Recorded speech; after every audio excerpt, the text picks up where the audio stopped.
4 दिनों तक चलने वाला आस्था का महापर्व छठ कल से ही शुरू हो चुका है। जहां पर कल नहाय खाए जिसे हम लौवा भात या कद्दू भात के भी नाम से जानते हैं, वहीं आज खरना की प्रक्रिया चल रही है, जिसमें लोग सुबह से ही दूध के तलाश में निकले हुए हैं और दूध जुटा करके शाम में खरना किया जाएगा, जिसमें प्रसाद रूपी खीर बांटी जाएगी और कल सूर्य डूबते हुए सूर्य को पहली अर्घ दी जाएगी और उसके बाद 20 तारीख को यानी दिन सोमवार को उगते हुए सूर्य सुबह सुबह अर्घ देते हुए पूजा को संपन्न करेंगे जितने भी व्रती छठ कर रहे हैं। तो हमारे साथ आचार्य पुरेंद्र कृष्ण महाराज जी हैं और साथ में उनके साथ आचार्य अभिषेक कुमार पांडे जी भी हैं, जो जिनसे हम जानेंगे कि सनातन धर्म में छठ को लेकर के क्या आस्था है। तो नमस्कार, स्वागत है। हम आपसे जानना चाहते हैं कि छठ में जो है वो सनातन धर्म में छठ की क्या महत्वता है। पहले तो आपका दमदार न्यूज को बहुत बहुत धन्यवाद, ताकि हमारे सनातन धर्म का सूर्य षष्ठी व्रत पूरे क्षेत्र जाने, संपूर्ण विश्व जाने, इसके लिए आपको बहुत बहुत धन्यवाद।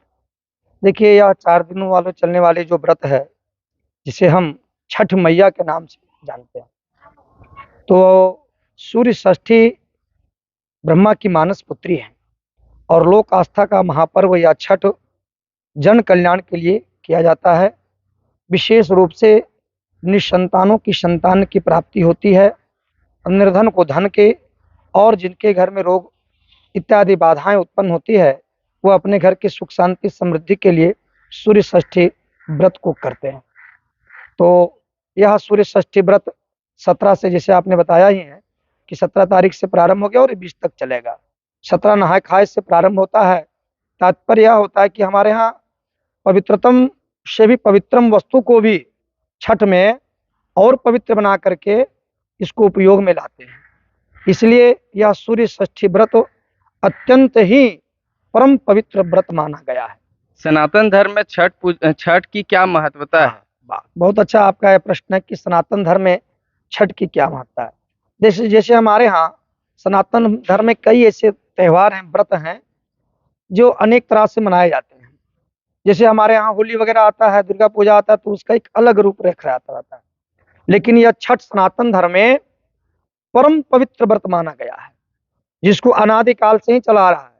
भगवती सीता ने भी इस व्रत को किया था, माँ सीता ने इस व्रत को किया था। महाभारत में द्रौपदी ने भी इस व्रत को किया था। और राजा प्रियव्रत, महाभारत में आया, राजा प्रियव्रत का कोई संतान नहीं था, तो अपने गुरुदेव के पास गए और पूछे कि गुरुदेव, हमें संतान की प्राप्ति कैसे होगी। तब कश्यप जी ने कहा कि आप अपने घर में सूर्य षष्ठी व्रत को करिए। सूर्य षष्ठी व्रत करने के कारण राजा प्रियव्रत की जो पत्नी मालिनी थी, उनसे एक पुत्र की प्राप्ति हुई, जो पुत्र मृत अवस्था में पड़ा था।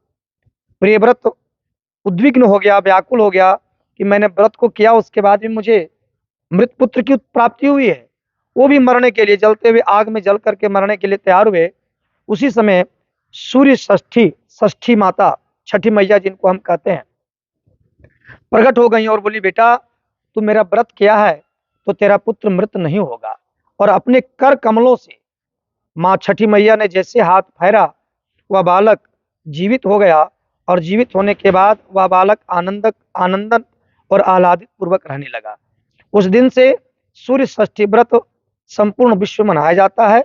पहले तो हम इसे बिहार का प्रसिद्ध व्रत कहते थे, बिहार का प्रसिद्ध व्रत है भी, लेकिन अब संपूर्ण विश्व धीरे धीरे इसकी पवित्रता के कारण, इसकी पवित्रता और शुद्धता के कारण, इसके सनातन धर्म में इसके जो फल हमें प्राप्त होता है, उसके कारण आज संपूर्ण विश्व इस व्रत को स्वीकार कर रहा है।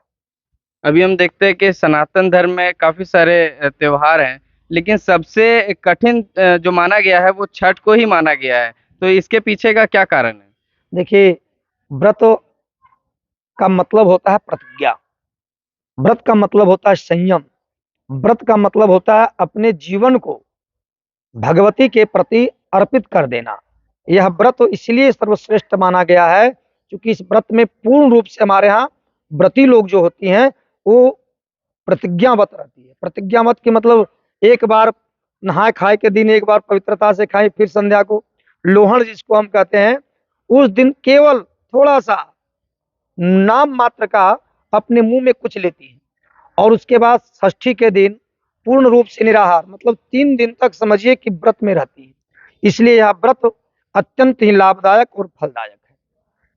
हमारे साथ आचार्य अभिषेक कुमार पांडे जी भी हैं, हम इनसे जानेंगे जो छठ पूजा का जो त्योहार है, तो इसमें महिलाएं इतनी कठिन व्रत करके छठ पूजा करती है, तो इसमें सूर्य को अर्घ दी जाती है, चाहे वो उगते हुए सूर्य हो या तो डूबते हुए, तो इसके पीछे का क्या महत्व है सनातन धर्म में? सूर्य जी, को अर्घ देना क्या महत्व है? विशेष करके शरीर का कष्ट जो निवारण करना चाहिए, सूर्य भगवान का अर्घ देने से जो कष्ट रहता है, जो मानसिक पीड़ा रहता है, वह दूर करने के लिए हम लोग अर्घ देते हैं सूर्य भगवान को। और सूर्यास्त के समय और सूर्योदय के समय विशेष करके यही है।